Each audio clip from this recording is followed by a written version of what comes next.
नमस्कार दोस्तों, मैं हूं लोकेंद्र सिंह और प्राइम तक में आपका बहुत बहुत स्वागत है। और मेरे साथ कैमरे पर हैं सुरभि। आज की वारदात अमेरिका की है और साल था 2017। क्रिसमस था दिसंबर 25 2017 को। उसके बाद दिसंबर 28 को अमेरिका की जो एक स्टेट है कोलोराडो, वहाँ में रहने वाला एक शख्स था जिसका नाम था रॉबर्ट। रॉबर्ट 911 जो इमरजेंसी नंबर होता है उस पर फ़ोन करता है और वो बोलता है पुलिस को कि क्या आप एक बार मेरे भाई के बारे में पता कर सकते हैं। और उसको मतलब पता करना इन द सेंस कि वहाँ पे जाके वो जहाँ पे रह रहा है एक बार जाके उसका हालचाल पता करना, उसे अमेरिकन भाषा में वेलनेस चेक बोलते हैं।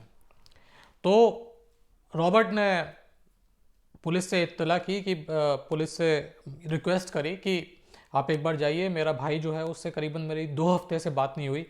और मुझे लगता है मैंने उसके मोबाइल पर भी फ़ोन किया लेकिन उसका मोबाइल भी कोई नहीं उठा रहा है, और मुझे लगता है कि एक बार आपको जाके देखना चाहिए। तो पुलिस जाती है उस पते पर, और ये जो बिल था इसकी उम्र 69 साल थी।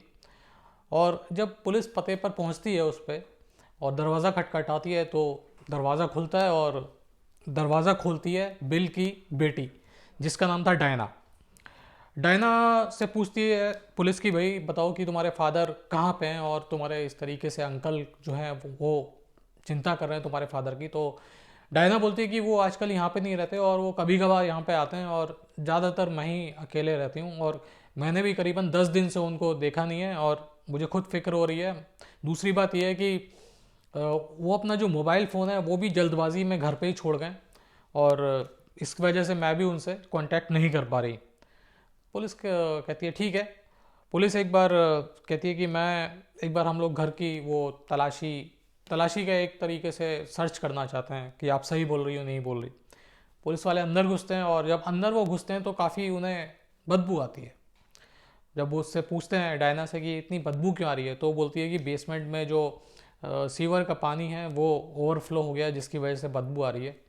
तो पुलिस को भी लगता है कि शायद ठीक ही बोल रही है। उसके बाद पुलिस का जो ऑफिसर वहाँ पे तफ्तीश करने गया था वो वापस आ जाता है, और उसके बाद ये जो पुलिस ऑफिसर होता है ये पता करता है कि इसके परिवार में कौन कौन है बिल के। तो मालूम चलता है कि एक जो बेटी है डायना, इसके अलावा बिल का एक बेटा भी है जिसका नाम ब्रायन है।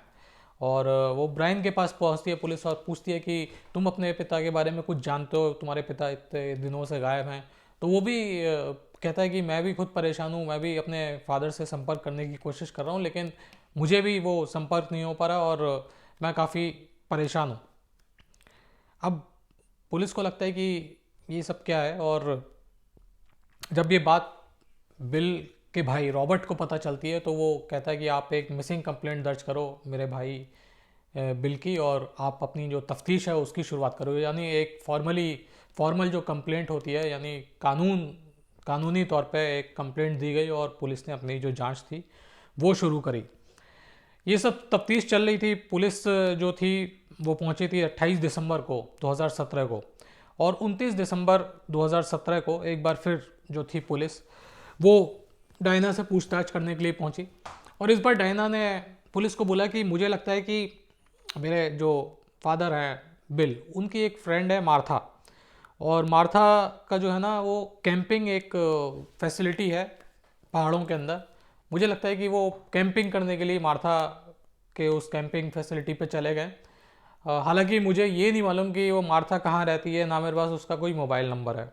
पुलिस कहती है ठीक है, और मुझे उसका बोलती है कि ना मुझे एड्रेस भी मालूम है, ना उसका मार्था ही केवल मेरे को नाम मालूम है, उसका लास्ट नेम क्या है ये भी नहीं मालूम। पुलिस एक बार फिर जो थी वो चल जाती है, और पुलिस लेकिन जाते जाते एक बार उसको डायना को बोलती है कि मैं एक बार फिर जो मकान है उसको देखना चाहता हूँ। एक बार फिर जो पुलिस ऑफिसर होता है वो जाता है और फिर एक बार जो घर है उसको सर्च करता है। इस बार वो बड़े ध्यान से जो घर है उसको देखता है, और वो ये देखता है कि कहीं बिल की कोई पर्सनल बिलोंगिंग यानी कपड़े, जूते, घड़ी, शेविंग किट कुछ तो घर के अंदर होनी चाहिए। जिस तरीके से जो डायना है वो ये बोल रही है कि वो अक्सर आते जाते रहते हैं लेकिन कभी कभार आते हैं और फिर चले जाते हैं, और मुझे मालूम नहीं है, पिछली बार से जब गए थे तब वो अपना मोबाइल फ़ोन भी छोड़ के चले गए। लेकिन जब वो पूरे घर की सर्च करता है ऑफिसर, और सरसरी निगाह से सर्च करता है, क्योंकि प्रॉपर सर्च करने के लिए वारंट की ज़रूरत होती है, तो सरसरी निगाह से जब वो सर्च करता है तो उसे कोई भी बिल की पर्सनल बिलोंगिंग जो है वो नहीं दिखती। तो ये एक तरीके से शक पैदा करती है ऑफिसर के दिमाग में कि आखिर अगर जो बेटी डायना है वो ये बोल रही है कि वो आता रहता है और फिर चला जाता है, तो कुछ ना कुछ तो ऐसा तो है नहीं है। इंसान जब आता जाना शुरू करता है घर के अंदर तो कुछ तो कपड़े, कुछ चीज़ें तो अपनी छोड़ के जाता ही है, पर्सनल बिलोंगिंग। लेकिन ऐसा कोई पर्सनल बिलोंगिंग जो बिल की थी वो पुलिस को वहाँ पे नहीं दिखी। जो इन्वेस्टिगेशन था वो चलती रही, और जो ये इन्वेस्टिगेशन जो थी उसमें एक बार जब डायना ने मार्था का नाम लिया तो पुलिस को लगा कि हमें सबसे पहले मार्था को ढूंढना चाहिए। तो जो इन्वेस्टिगेटिव ऑफिसर था उसने मार्था को ढूंढना शुरू किया, और लकीली जल्दी ही पुलिस को वो जो मार्था थी उसका मोबाइल नंबर, फ़ोन नंबर जो था वो मिल गया। जब फ़ोन नंबर मिल गया तो मार्था से कांटेक्ट किया गया। मार्था से पूछा गया कि आप बिल को जानती हैं क्या, और क्या आपकी कोई कैंपिंग साइट है पहाड़ों के अंदर।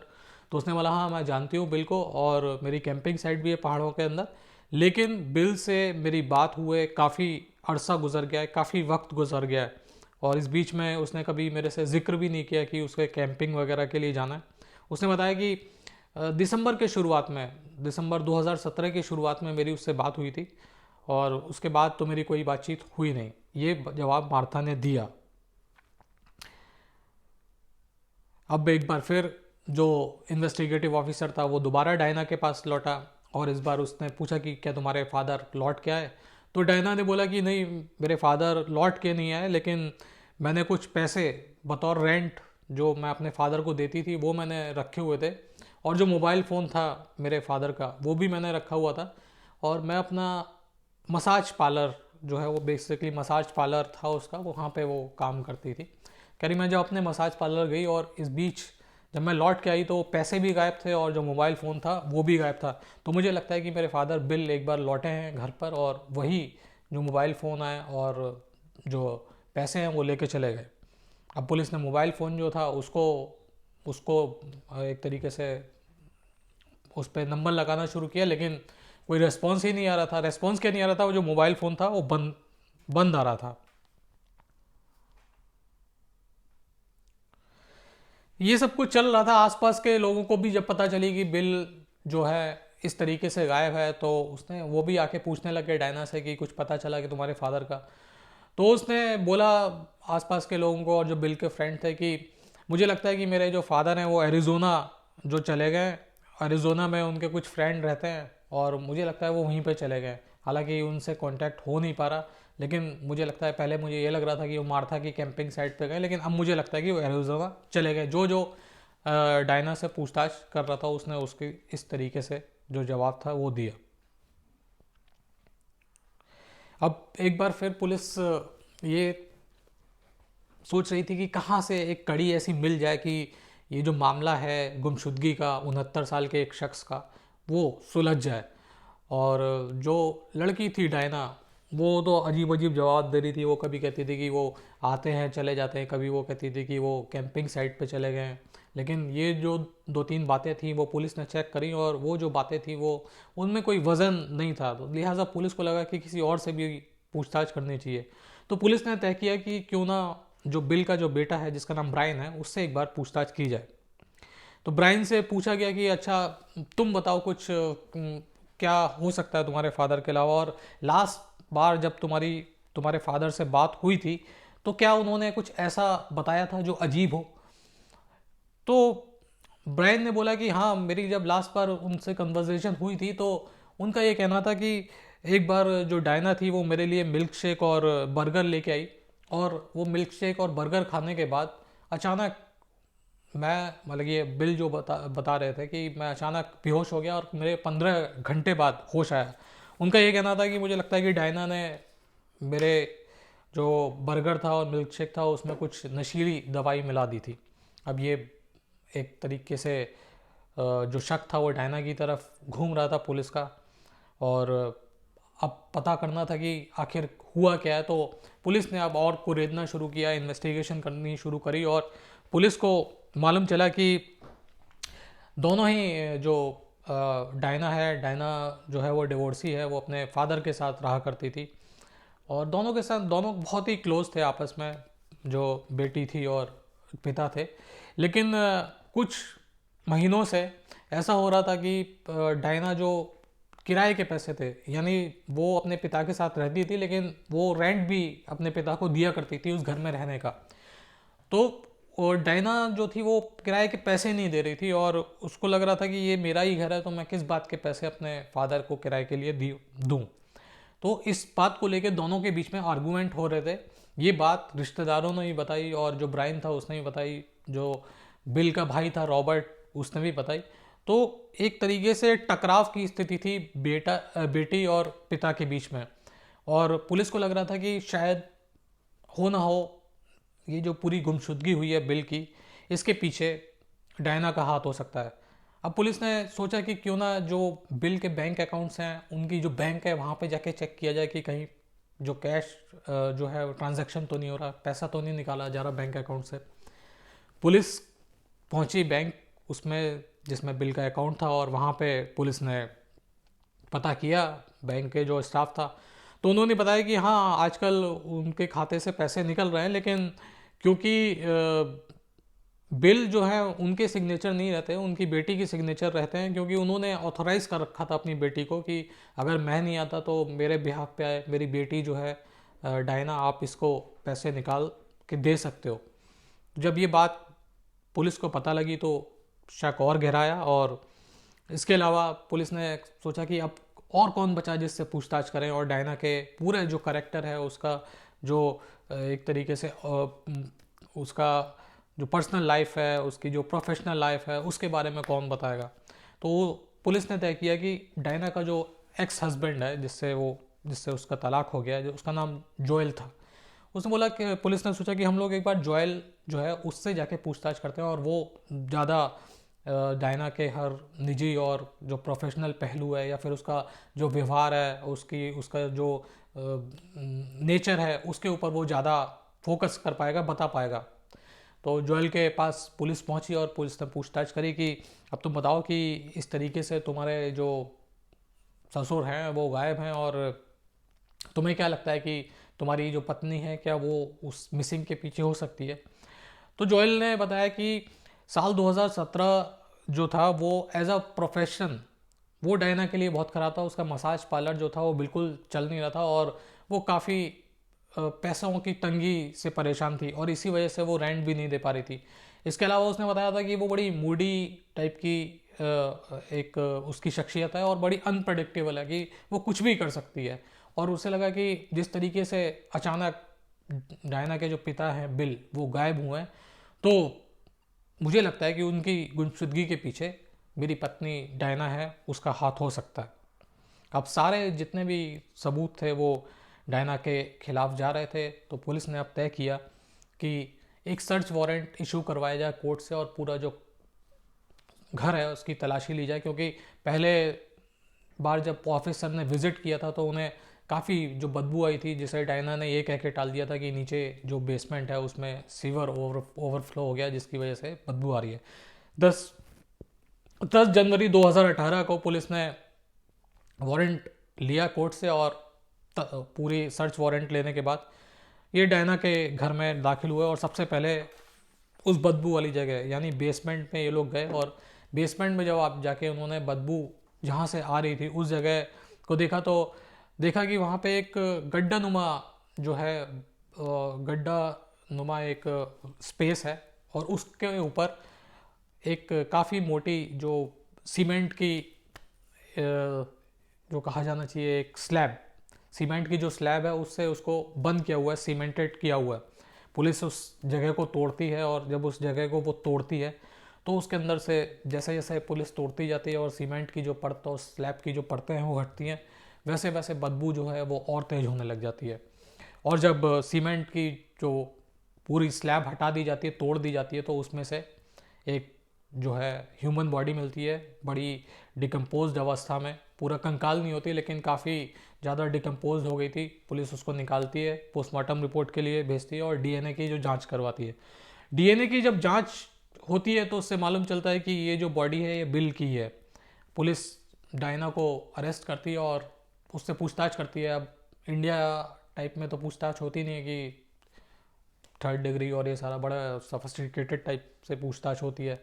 तो डायना बोलती है कि नहीं, मेरा तो कुछ इससे लेना देना है नहीं, और मुझे तो नहीं मालूम कि ये लाश कहाँ से आई, और आपके पास ऐसा कोई गवाह भी नहीं है कि आप ये कह सको कि मैंने मारा है, तो मुझे नहीं मालूम कौन लाश यहाँ पे डंप करके चला गया है। इस तरीके के जवाब डायना ने पुलिस को दिए। अब पुलिस को सबूत इकट्ठा करने थे। फौरी तौर पे इतने सबूत तो पुलिस के पास हो गए थे गवाही के तौर पे, जैसे उसका भाई था ब्रायन, उसका जो पति था जॉयल, और जो अंकल था रॉबर्ट, इसके अलावा मार्था थी। ये तो सारे एविडेंस थे ही पुलिस के पास, लेकिन पुलिस को और भी एविडेंस इकट्ठे करने थे ताकि कन्विक्शन करवा सकें। और इस तरीके के एविडेंस इकट्ठे करने थे कि अगर उसको डायना के सामने रख रहे हैं तो उनको कन्फ्रंट भी करवाया जा सके, जिसके सामने डायना ये भी माने कि हाँ, मैंने इस तरीके की चीज़ें करी हैं। पुलिस ने डायना का जो फ़ोन था और इसके अलावा जो उसका लैपटॉप था वो अपने कब्जे में लिया, और उसकी जो हिस्ट्री थी वो चेक करी, तो देखा कि नवंबर में डायना ने कई सारे गूगल सर्च किए, जिसमें एक सर्च ये था कि कितने देर में, कितने दिनों में एक कोई ह्यूमन बॉडी होती है वो डिकम्पोज हो जाती है। इसके अलावा उसने एक हॉर्स ट्रैंकुलाइजर, घोड़ों को बेहोश करने वाली जो दवा है, उसके बारे में भी उसने सर्च किया था, और उसको सर्च करने के बाद उसने वो ईबे से वो दवा ऑर्डर भी करी थी। तो जाहिर सी बात है वो जो हॉर्स ट्रैंकुलाइजर है, जिसका नाम एस्प्रोमेजाइन है, वो उसने मंगवाया था ईबे से। अब पुलिस के पास एक तरीके से पुख्ता सबूत आ गया था कि एक तो उसने मंगवाया था, तो पुलिस ने जो पोस्टमार्टम करने वाले डॉक्टर्स थे उनसे बोला कि क्या बिल की बॉडी में इस तरीके का टेस्ट हो सकता है कि हमें मालूम चल जाए कि इस तरीके की जो दवाई है, इस तरीके का ट्रैंकुलाइजर उसे दिया गया है। तो डॉक्टर ने बोला हम लोग कर सकते हैं, क्योंकि नमूने जो थे खून के और बाकी सारी चीज़ें जो थी वो पुलिस ने जो प्रिजर्व करके रखी थी फॉरेंसिक वालों ने, और जब टेस्टिंग की गई तो ये पॉजिटिव आया कि वही जो घोड़े को ट्रैंकुलाइज करने की दवा है वो बिल के शरीर में इंजेक्ट की गई थी, और उसकी मात्रा इतनी ज़्यादा थी कि केवल एक घोड़ा नहीं, उससे करीबन दर्जन भर घोड़े जो हैं वो ट्रैंकुलाइज हो जाए, यानी बेहोश हो जाए। इस तरीके की दवाई डायना ने अपने पिता के शरीर में डाली थी। अब पुलिस को मोटिव भी पता करना था, और जब मोटिव पता किया गया तो मोटिव ये निकला कि 2017 में जिस तरीके से बताया कि उसका मसाज पार्लर जो था डायना का वो नहीं चल रहा था, और उसको पैसों की ज़रूरत थी। इधर जो पिता थे वो कहते थे कि तुम्हें अगर घर के अंदर रहना है तो तुम्हें किराया भी देना पड़ेगा। इस बात को लेके दोनों में चिक चिक होती थी, और जो डायना थी उसको लग रहा था कि ये अब मेरे पिता जो है उनकी इतनी उम्र हो गई है, उसके बावजूद भी वो इस तरीके से पैसे के लिए लालच करते हैं, और ये नहीं देखते कि उनकी बेटी जो है वो किस दौर से गुजर रही है। एक तो मेंटली वो परेशान थी क्योंकि, और दूसरी बात इकोनॉमिकली परेशान थी। मेंटली इस वजह से परेशान थी क्योंकि वो अकेली थी, पति से तलाक हुआ था। इकोनॉमिकली इस वजह से कि उसका जो धंधा पानी था वो चल नहीं रहा था। तो अब उसको लगा कि अगर मैं अपने पिता को इस तरीके से रास्ते से हटा दूं तो ये जो पूरी प्रॉपर्टी है वो मेरे नाम पे हो जाएगी। एक तो मुझे रेंट नहीं देना पड़ेगा, और दूसरी बात है मैं कभी भी इसको सेल आउट कर सकती हूँ, तो उससे मोटा पैसा जो है वो लेके मैं अपना दूसरा जो बिज़नेस है या जो भी मसाज पार्लर है उसको और एक्सटेंड कर सकती हूँ। तो ये सोच के उसने अपने पिता जो थे वो सो रहे थे, ये बात करीबन क्रिसमस से 2 हफ्ते पहले की, यानी 10 दिसंबर 2017 के आसपास सोते वक्त ही जो ये डायना थी उसने अपने पिता की जो बॉडी थी उसके अंदर जो दवाई थी हॉर्स ट्रैंकुलाइजर वो बड़ी काफ़ी मात्रा में जो थी वो इंजेक्ट करी, और जैसे ही वो दवाई इंजेक्ट हुई तो जो बिल थे उनको संभलने का भी मौका नहीं मिला और वो बेहोश हो गए। इसके बाद ये लाश को घसीट के नीचे ले गई, और इसने पहले से तैयारी कर रखी थी, बाकायदा एक गड्ढा बनाया था जिसमें ये लाश को इसने सेट किया, एक तरीके से डंप किया, और उसके बाद फिर ऊपर जो स्लैब्स थी उनको लगा के जो लाश थी उसको बंद कर दिया। और डायना को लग रहा था कि मैं जितनी भी कहानी तैयार कर रही हूँ उससे मैं बच जाऊँगी, जिस तरीके से उसने बताया कि वो आते हैं चले जाते हैं, लेकिन महज 10-15 दिन के अंदर ही उसका जो राज था वो खुल गया। और 15 जुलाई 2019 को यूएस की एक अदालत ने इसको फर्स्ट डिग्री मर्डर का गिल्टी माना और इसको उम्र कैद की सज़ा मिली है। और इस उम्र कैद में भी कंडीशन ये रखी गई है कि आपको पैरोल नहीं मिलेगी। यूएस में ये होता है कि इस तरीके की सज़ाएं मिलती हैं तो उसमें कंडीशन दे दी जाती है कि आपको 14 साल बाद पैरोल मिल सकती है या फिर 20 साल बाद पैरोल मिल सकती है। लेकिन इस केस में कोर्ट ने बोला कि आपको ज़िंदगी भर पैरोल नहीं मिलेगी, यानी अब जो डायना की पूरी ज़िंदगी है वो जेल में ही गुजरने वाली है।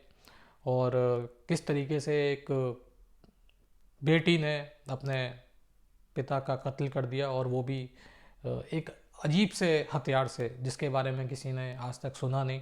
और इस तरीके का मर्डर मुझे भी ध्यान नहीं पड़ता कि ऐसा कभी हुआ हो।